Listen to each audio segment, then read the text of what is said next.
Hey everybody, Dr. Greg here. Hey, I just got my Bigscreen Beyond. And so this is kind of like a perfect time to do a Bigscreen Beyond review / ultimate way to play Cyberpunk, because I just streamed it the other day with Cyberpunk and oh my god, guys. So we're just gonna go ahead and go with this. I don't really have a script for this. I just have kind of an outline. I'm actually sitting in my Beyond right now and just have the outline up on the desktop so I can see it. And so that's how we're gonna do this, because I just wanna kind of talk organically about how freaking amazing this is. So first of all, let's talk about the size of the Beyond. You could take a look at here and you can see the difference between the Bigscreen Beyond and the iPhone 13 Pro Max. It's tinier than it looks. When you first open the box and you hold this thing in your hand, you're like, holy crap, how is this even possible? I mean, you see pictures online, but they just do not do it justice. So this thing, to give you an idea, is 127 grams. The iPhone 13 Pro Max is 240 grams. I think the index is around 800 grams or something like that. So that kind of tells you right there that this thing is small, is super light, and the quality feels fantastic. It's really awesome. And when you have something that small, we can move to the next point, which is comfort. This thing has a custom facial interface. You use your iPhone to do like I think it has to have LiDAR in it. But you do like this 3D facial scan for them, and then you send that in, and then it prints out this. It's a really nice soft material. I don't know exactly how. It's probably some type of a printed or a laser cut thing. I'm not even sure, but it's wonderful. So with that custom interface, that means you have zero light leak, which is pretty freaking awesome. It also has a custom IPD, so it measured when you do your facial scan, it measures your IPD. Now I will say, that can cause some problems. I had problems with the first unit that I got where my IPD was too wide. And so what it did is it made my right eye look, my left eye was clear as day, but my right eye looked blurry. It looked like somebody had smeared Vaseline over the right upper corner of my FOV. So I had to go through kind of a process of RMAing, and apparently they're swamped with support tickets. I think that's kind of a big point of contention. It sounds like about 10% of the people are having IPD issues, and I don't think they were quite prepared for that, to be honest. So they were a little bit understaffed in the support. So it takes like 1 to 2 weeks for them to get back to you if you do a support ticket. So just be prepared for that. It could be a problem. But they did get it back to me. I actually bitched on Twitter, and they got to me right away then. And then 2 days later, I had my new unit. So I guess you could always go that route too. But anyway, the scan measures your IPD, so it's set just for you. That's the one downside really, is that you won't be able to share this with anybody, because this thing is made specifically for you. So that's what's kind of sad. The only way that you're going to get a review on this or get to, is really just word of mouth. So that's a problem. But anyway, because of the custom facial interface and everything, the comfort on this thing is insane. There's no jiggle at all. Like in Cyberpunk, when you want to recenter your screens, you shake your head from side to side to do that. And like when you're in like a Rift S or an Index or even a Quest, it's just like in the front of your head. And all of those things, that actually puts a little torque in your neck, just the way physics works. And it can be a problem, but there is no jiggle, and it's crazy because with this custom facial interface, you don't have to tighten the strap hardly. So it's not like super tight on your face. And I've played in this thing for hours, and I never find myself adjusting the headset. It honestly just feels like I'm wearing a pair of sunglasses. So that's pretty crazy. It's super, super comfortable, which for me, comfort is king.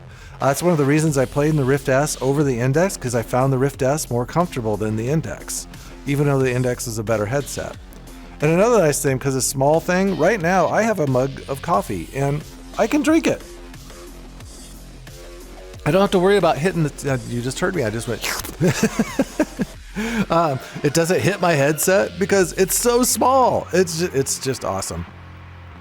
So anyway, now we're going to let's talk about visual clarity a little bit. The Bigscreen Beyond has micro OLED displays, which I don't think any other headset has those right now. I don't think. There might be one out there, but this is one of the first. And these displays have a resolution of 5120 by 2560. That's insane, guys. To give you an idea of that, if you've tried a Valve Index and you see how beautiful it looks in that headset, the Valve Index has a 1440 by 1600 resolution. So the resolution on this thing just kicks the absolute crap out of the Valve Index. This is truly next gen in displays. Now, it only goes up to 90 hertz, but honestly, you're not going to notice any difference between 90 and 120, I don't believe it, just because of how clear everything is. And I will say, for Cyberpunk, you're actually better off using the 75 hertz settings. There's only 2 settings. And there's another thing to remember. You'll have to download, unless by the time you get this, the app may just automatically go into Steam. But it's not doing that now, so you'll have to download the Bigscreen app, changing the frames per second, your hertz, your refresh rate. There we go. I got it figured out. So anyway, yeah, 75 hertz works better. I wish there was an 80 hertz option because that's what I usually run on Cyberpunk, but 75 is still really good. I mean, it's only 5 frames per second less, and it runs really super smooth. I tried it on the 90 hertz, and it was just like trying to play 90 hertz on the Index, where the graphics just kind of slowly. It's like that you're trying to move forward, and it kind of pauses a bit, and then it lurches you forward. It's just like a rhythmic lurch, and I was like instantly sick trying to play it that way. So 75 hertz is what you want. This has a 32 pixels per density. I'm not really sure what the IPPD is on the Valve Index. I was trying to look it up, and they were giving me 2 numbers. So anyway, with all of these things like the micro OLED displays, the massive resolution, the PPD, what that means is you have absolutely zero screen door effect. There is none. No matter how hard you try to look, you will not see any screen door. It's that freaking clear. And another thing, because of the facial interface, you have absolutely zero light leak. We talked about that. So those blacks and the colors, and they're just absolutely insane. They're so good. I mean, this really isn't the brightest headset, but since you have no light leak, it doesn't really matter. It's incredible how good things look. I just did a stream with it. I played like the last part, down in the dungeon there of the when you side with Reed in Phantom Liberty. It just blew my mind. And what's even crazier is, if you have like with the 4090, if you have yourself set at like DLSS quality, and you have that resolution like to 1 tick below the maximum, all of like fuzzies and haloing actually looks so much better. So yeah, I just can't gush about this thing enough. That's all I can think about is sitting in this headset and playing it. I haven't felt this way about a VR headset, well, probably since the Index. This is definitely a next-gen leap forward. I will talk, there's one of the first downsides as far as this goes, and especially playing Cyberpunk, is because of these tiny little screens and the pancake lenses, which we'll talk about here in a second, and just how small this is. This headset has a really, really small sweet spot. Once you get that sweet spot dialed in and set it in with this facial interface, like I said before, the headset never moves, so it's fine. But what that sweet spot is, the way I try to describe it, it's kind of like having foveated rendering, but you don't have eye tracking, so it doesn't follow your eyes. And if you've played any games with foveated rendering on the PSVR 2, you don't realize that the stuff that's not right in your direct field of view right in front of you, you don't realize that stuff isn't quite rendered as sharp as it is right in front of you. But with that, when you move your eyes, that the rendering, that foveated part, it follows your eyes, so you never really see it. But with this headset, if you're used to like using your eyes to look around the lenses, to look along in the periphery to read stuff, you are not going to be able to do that. You have to move your head to look directly at it. So that takes a little bit of getting used to. At first I was like, I don't think I'll be able to play Cyberpunk with this because of that. But no, you get used to it. You just learn to move your head a lot more, which is better for your neck anyway, to be honest. Motion is life, as we say in the chiropractic biz. But anyway, so like at Cyberpunk, when you're playing that, like one of the things where that becomes a real issue is if you're like a real big net runner like I am. I always like to have a net runner build. And when you bring up your quick hack menu, like in the Index or in the Rift S, my eyes would just kind of move over to it and I'd read down, but you can't read it because it's off to the side enough that it's in that area of where it's blurry. But one nice thing with Luke Ross's mod is if you just tilt your head to the side, like it's over to the left, if you just kind of laterally tilt your head to the right a little bit, like kind of like ear to shoulder, that menu will just kind of slide right into your direct field of view, so then you'll be able to read it. So you just have to use that a little bit more. That once again takes a little bit of getting used to, but once you do it, it's fine. It works great.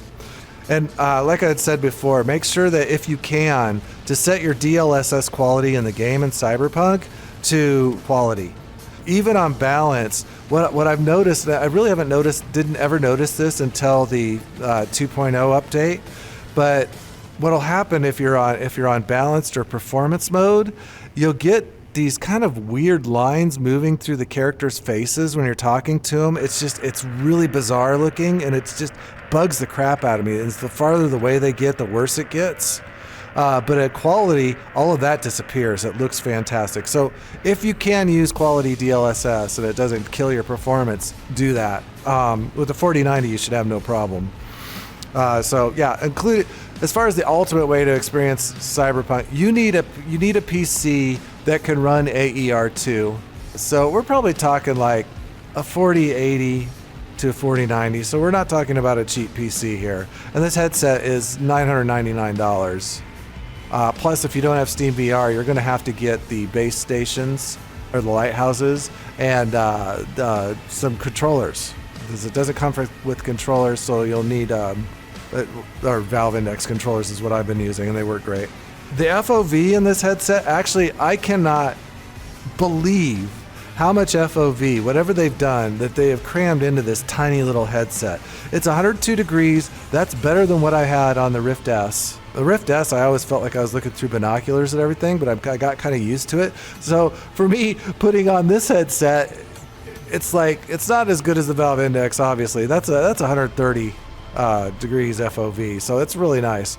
But this, it's fantastic. I love it. It like I said, for me, it's bigger than what it was on the Rift S, so that's cool. And we kind of touched on this, but this has, because of how the size of it and everything, it does have pancake lenses, which is great. The only downside of those, I think, is like in super dark areas, every now and again you'll get a little lens glare. And it kind of feels like it goes blurry, or you've got like the lenses smeared for a second. But you kind of learn to look past that after playing for a little bit. But it is there. So there's that. So yeah, there are a couple downsides. It's not an absolutely perfect headset. There's no built-in audio, at least for the moment. You have to use headphones. It will be getting, I've had this on order. I pre-ordered it when I did the headset. But very shortly here, we'll be getting a nice solid strap with built-in headphones. Now, the great thing, though, really is you don't need that if you have nice headphones. It's fine. And the soft strap on this, the stock strap, is super comfortable. I mean, have you ever... Imagine if that was the case for the Quest headsets. Those stock straps are, as Faulty Human, my buddy says, war crimes. They are absolutely terrible. But this, with the weight of the headset and everything, it's fantastic. So yeah, there's the other side. And here's another great thing about this headset is the microphones. It's got like high quality stereo microphones. That's what I'm using to record this right now. I don't have to use the mod mic now. Anyway, that kind of breaks down how great this headset is. I played Cyberpunk a couple nights ago. I streamed it. I streamed for like 3 hours. Never had to adjust my headset. And I pretty much spent the whole stream just going, oh my God, this looks amazing. Yeah, the game has never looked so good. It would be probably a shock to me now to try and go back and play with the Rift S after playing like this, even for just a few hours. So this is definitely I don't know that I'll ever put the Index on again, to be honest. This headset is so much better. I am so in love with the weight and the comfort and the clarity. Yeah, it's just awesome, guys. So yeah. Oh, and on their page, I think they, like I said, is $999. So it is not a cheap headset. But you know, if people want to finance it. They do have financing. I think it's like $32 a month for 36 months or something like that. So that's not too shabby either if you want to go that way. I mean, personally, I don't think you should ever buy things unless you have the money for them, unless it's like your car, or your education, or your house. But I'm not going to give you a financial lecture right now. I'm the last person that should be doing that. I found out the hard way. So anyway, guys, yeah, if you want to play Cyberpunk in the absolute best way you possibly can, for right now, you cannot beat an RTX 4090 PC and the Bigscreen Beyond. This headset is worth every freaking penny I spent on it, and that's saying something, because all of the fiasco I went through with trying to return the headset and getting my new one back, and the lack of communication from their support team through email, that part right there. If I would give Bigscreen any recommendation, it would be that they need to really work on their communication, because sending them something and waiting, I sent, like this headset, I sent it in on the 5th, and I think it was the 19th where I finally like complained on Twitter because I had not heard anything back from them. I'm like, did it get there? I don't even know. If I would have just gotten an email that said, hey dude, we got your headset and it's going to be a couple weeks before you get your replacement to you, or whatever it was, that would be something. But making people wait forever and not communicating, that's going to cause a lot of angst, and I don't want to see that happen to these guys, because I love this headset. I really want to see what they could do for the Bigscreen Beyond 2. I'm going to jump ahead of myself there.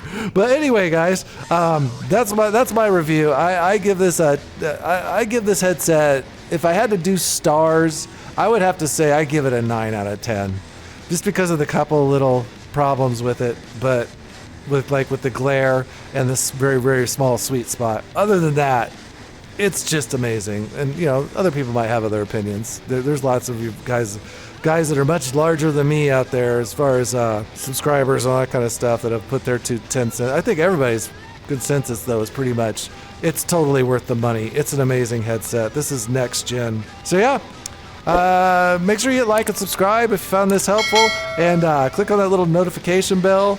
And thanks for watching, guys. Dr. Greg out.